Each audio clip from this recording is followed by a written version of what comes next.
This is K9WLW with another demonstration video on how to set up the Openspot 3. In case you've been wondering about whether or not to purchase an Openspot 3, if you had any reservations about how difficult it might be, I figured why not get a good demonstration on how easy it is to set up. Perhaps it'll be just enough to make you take the plunge and buy the Openspot 3. Okay, to get started, it's charged up. There's only two buttons on here. There's a power button. There's an AP mode Wi-Fi button. And to get started, when you get it out of the box and have it charged up and ready, you simply press and hold the power button until you hear a beep. You have to listen carefully. Hopefully it's a quiet place when you do that. It isn't very loud, but as soon as you hear the beep, you can release the power button and it should get ready for AP mode. So let's get started. I'll press and hold it for about a second or so. You'll hear a beep, and as soon as you hear that beep, you want to be pretty quick and release. So here we go. There it is. And you'll also see that there's a blinking pinhole, and it may be hard to tell the color, but that's white. It'll be blinking white. So while it's getting ready to go into AP mode, you want to go to your browsing device, and I'm using an Android tablet, and I'm going to search for Wi-Fi. So now I'm in a Wi-Fi search mode, and I'm looking for, there it is, Openspot 3 AP mode. So the first thing you do, and it works beautifully from an Android tablet, by the way, is, whoops, I hit the wrong, here we go.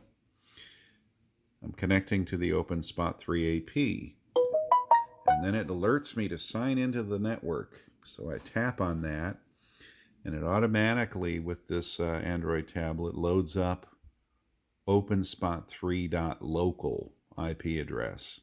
If it doesn't load up automatically on your browsing device, you just go to openspot3.local on a browser, and it should bring up this page. And it should take a second or so to load.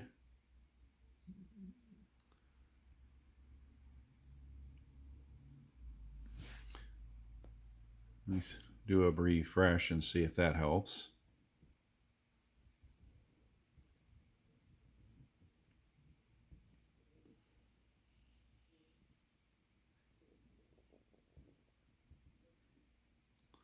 There we go. And it says welcome. And they thank you for using it and so forth.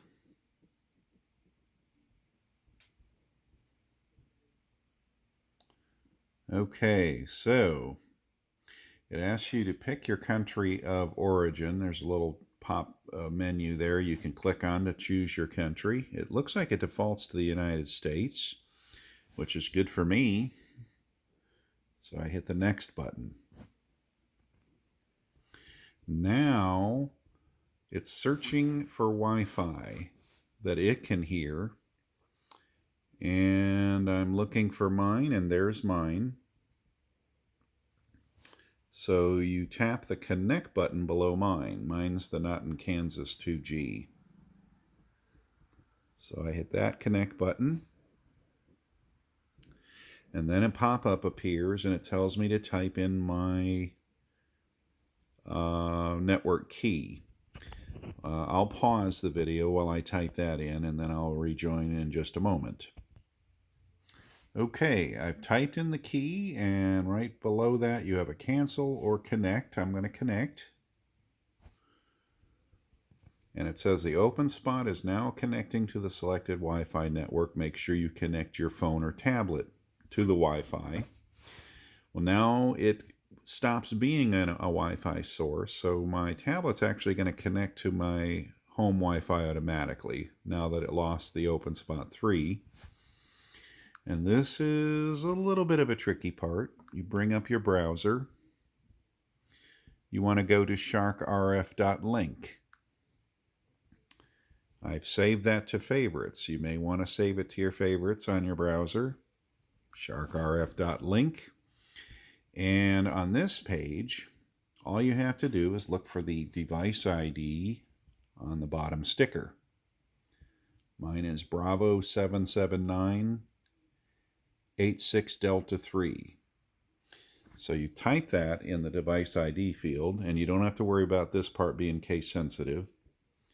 Bravo 77986 Delta 3. So once you have your 8-digit code in from the bottom sticker, you simply hit the connect button, and it will automatically load up the appropriate IP address that the Openspot 3 uses on your Wi-Fi. Now, anytime you change Wi-Fis, that will change. So if you go to, say, a mobile Wi-Fi as a secondary Wi-Fi, you'll want to go to that sharkrf.link, and it'll find the new IP address for how it operates on your mobile Wi-Fi. And you may want to save that.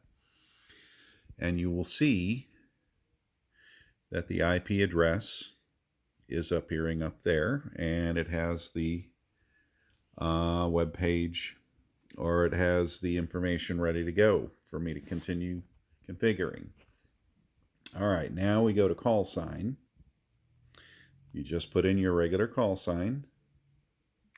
Mine's K9WLW. Now, it automatically loaded my DMR ID and my NXDN ID. For some reason, the DMR ID that it loaded is not my DMR ID, so I'm going to change it to the correct one. And if you don't have a DMR ID or an NXDN ID, you can skip those. I do recommend, even if you don't have a DMR radio or an NXDN radio, to get a DMR ID and an NXDN ID.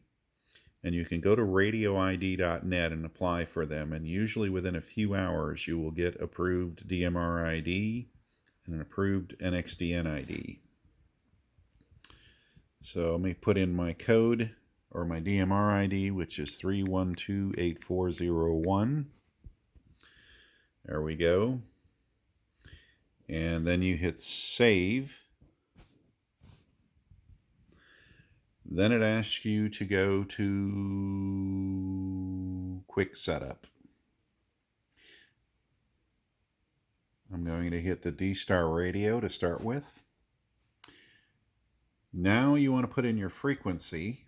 It comes at 433,900 by default, but I've already picked a frequency for this, and that is going to be 445.73750.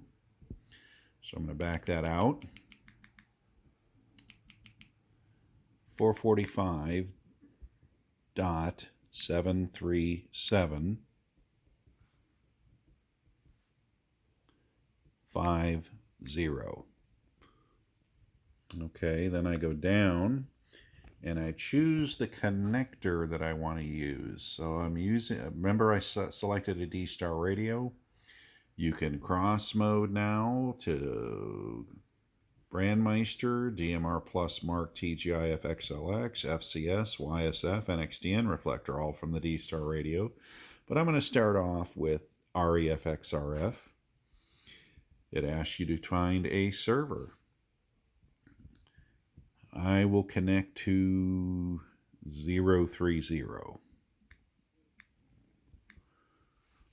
See, I'm narrowing down the search options, and there's REF 030 or XRF 030. I'll go REF. And then there's the module. I'll connect to the A module. Hopefully there won't be any traffic there, because if I go to C, you know, it can get busy there. And you hit the connect button. And let me turn the volume up on the radio, and let's see what happens. Openspot connected to REF 030 Alpha. What do you know? It's in. Okay, what happens if I try and connect to Brandmeister? I could go to the Quick Start menu. You pick the kind of radio. I'll stick with the D-Star radio. Let's give Brandmeister. It's got my DMR ID. I am going to connect to Brandmeister 3102. You can select a Brandmeister server, call signs in there. All I have to do is hit the connect button. Openspot connected to Brandmeister 3102. That's pretty easy. We'll go back to Quick Start menu down there in the corner. Let's see, we'll start off with the D-Star radio. Oh, we can try YSF. Why not? And let's see, I know 21080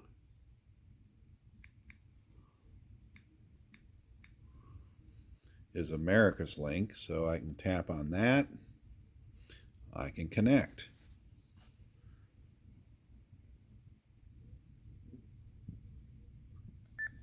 Openspot connected to YSF reflector 21080.